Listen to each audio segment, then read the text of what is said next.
Muy buenas tardes, mi nombre es Justo Manuel Padilla Benítez y a continuación expondré sobre los líderes mundiales ante diferentes desafíos y épocas. Aquí tenemos a cuatro de los más grandes exponentes del siglo XX, líderes que cambiaron el rumbo de sus países y trazaron una nueva historia, no solo para ellos, sino para el mundo entero. Hablamos de Nelson Mandela, Winston Churchill, Jimmy Carter y Mahatma Gandhi.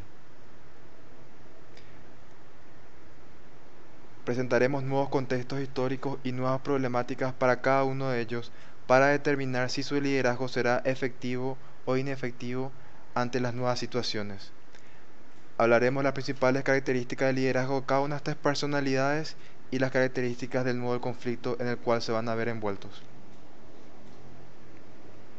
Mahatma Gandhi y la Primera Guerra Mundial. Para ahondar y entender en este conflicto mundial, primeramente tenemos que entender sus causas.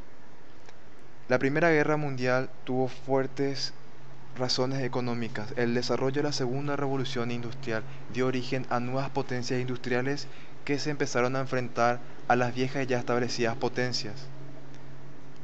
Alemania, convertida ya en toda una potencia económica, pero con bajo poder imperialista, decide la conquista de nuevos países, a lo que se oponen Gran Bretaña y Francia, que entonces eran las potencias con mayor cantidad de colonias.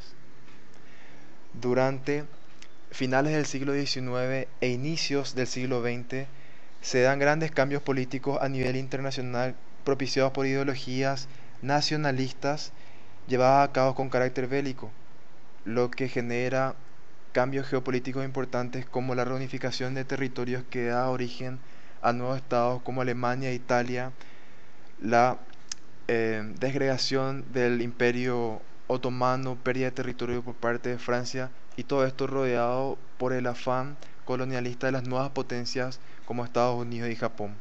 Todo esto genera alianzas militares entre los estados partes que durante la contienda conoceremos como la Triple Alianza y la Triple Entente, y el asesinato del archiduque Franz Ferdinand por parte de un nacionalista serbio que desatará la guerra mundial pone enfrentados a estos dos grupos aliados y lo que da origen a la guerra mundial. Mahatma Gandhi fue un idealista práctico como él mismo se definió. Su liderazgo fue caracterizado por la tolerancia, la conciliación, la búsqueda de la paz y el nacionalismo. El éxito de su liderazgo se basó en tres habilidades: en propósitos claros, en disciplina y en su integridad y espiritualidad. Y fue justamente esa personalidad apacible la que generó numerosos simpatizantes, pues conocían claramente sus métodos y objetivos. Gandhi profesaba que la mejor forma de vencer el odio y las armas era el amor y la paz. Pero ante el conflicto que involucraba la Primera Guerra Mundial, con fuertes tensiones económicas imperialistas, Gandhi se hubiera visto avasallado por cualquiera de las partes de la guerra. El conflicto creció demasiado y era sumamente complejo como para recurrir a medidas conciliadoras, buscar la paz o la tolerancia, por lo que como líder Gandhi hubiera fracasado durante este contexto histórico.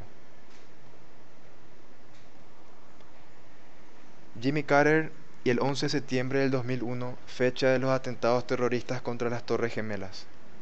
Jimmy Carter fue el 39º presidente de los Estados Unidos.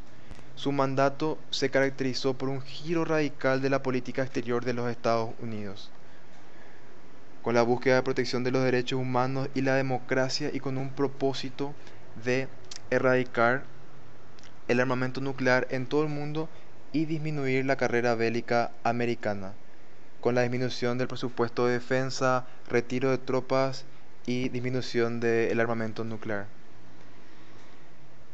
El 11 de septiembre del 2001 marca el inicio de la guerra contra el terrorismo del gobierno de George Bush y los Estados Unidos. Esta tragedia todavía se ve envuelta en innumerables interrogantes que llevan a pensar que el principal objetivo de Estados Unidos siempre fue el control político y económico del Medio Oriente, controlando sus recursos como el petróleo y el gas natural y derrocando a líderes opositores. Por lo que considero que Jimmy Carter en este contexto histórico, como presidente y siguiendo su línea antibélica, hubiera tomado mayores acciones en territorio americano, aumentando las medidas de seguridad, fortaleciendo sus fuerzas militares, pero sin la necesidad de buscar guerra en otros países, destruyendo sociedades enteras con la excusa de la guerra contra el terrorismo. Por eso considero que Jimmy Carter hubiera tenido éxito en su gobierno defendiendo a los Estados Unidos y en el periodo post-atentados con medidas mucho más conservadoras, mucho más conciliadoras y por sobre todo mucho más humanas. Winston Churchill y el apartheid en Sudáfrica. Winston Churchill es considerado uno de los más grandes estrategas y estadistas de todos los tiempos, primer ministro británico en 2 periodos. Notable orador, fue el que dirigió, alentó y logró la resistencia británica durante la Segunda Guerra Mundial. Fue justamente su firme negativa a aceptar la derrota, la rendición o un acuerdo de paz la que sostuvieron a toda su nación. El apartheid fue el régimen de segregación racial que se vivió en Sudáfrica por más o menos 50 años. Régimen establecido para proteger la dominación de la raza blanca por sobre la raza negra en todos los aspectos de la vida y también defendido y propulsado por fuertes motivos económicos como, por ejemplo, mantener elevados los beneficios de la minería utilizando mano de obra barata, clase trabajadora negra en situaciones laborales prácticamente inhumanas. Considero que Winston Churchill, siendo un gran propulsor de masas, una persona que sabía despertar fuertes sentimientos nacionalistas en sus seguidores y sabía llevarlos hacia donde él quería, hubiera tenido éxito en abolir el apartheid y en unificar a toda Sudáfrica como lo hizo Nelson Mandela. Pero considerando la carrera militar de Churchill, esto hubiera tomado medidas bélicas ante la resistencia al cambio de sistema, como inclusive Mandela intentó en la década de los 50, que si bien siempre fue un defensor y un propulsor de las protestas no pacíficas y la no violencia, fue también fundador y director del grupo guerrillero La Lanza de la Nación, lo que derivó en su arresto y su permanencia en prisión por 27 años. Si bien Churchill hubiera tenido éxito como líder durante este contexto histórico, no sería recordado como lo es Mandela, como símbolo de tolerancia y paz. Nelson Mandela y la Segunda Guerra Mundial. Como mencioné, Nelson Mandela, junto a Mahatma Gandhi y la Madre Teresa de Calcuta, son las grandes figuras representativas de la tolerancia, el amor y la paz de nuestros tiempos. Ganador del Premio Nobel de la Paz, siempre conciliador, defensor de la unión y fraternidad de su nación, se vería sobrepasado por la magnitud del conflicto bélico de la Segunda Guerra Mundial. La Segunda Guerra Mundial, como la primera, envuelve fuertes razones económicas y se ve respaldada por regímenes totalitarios como el nazismo en Alemania, el fascismo en Italia, el comunismo en la Unión Soviética,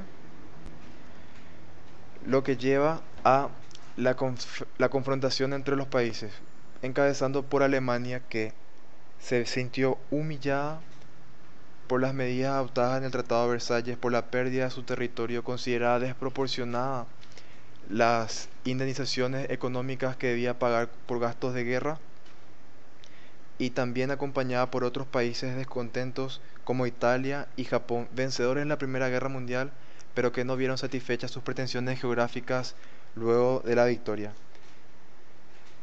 Ante la magnitud de este conflicto y ante el agresivo afán imperialista de la Alemania nazi de Adolfo Hitler, Nelson Mandela, como Mahatma Gandhi, se hubiera visto avasallado ante la ineficiencia y la insuficiencia de medidas conciliadoras en este contexto histórico, por lo que considero que su liderazgo hubiera sido un fracaso. En el siguiente enlace se encuentra el acceso a este material. Muchas gracias.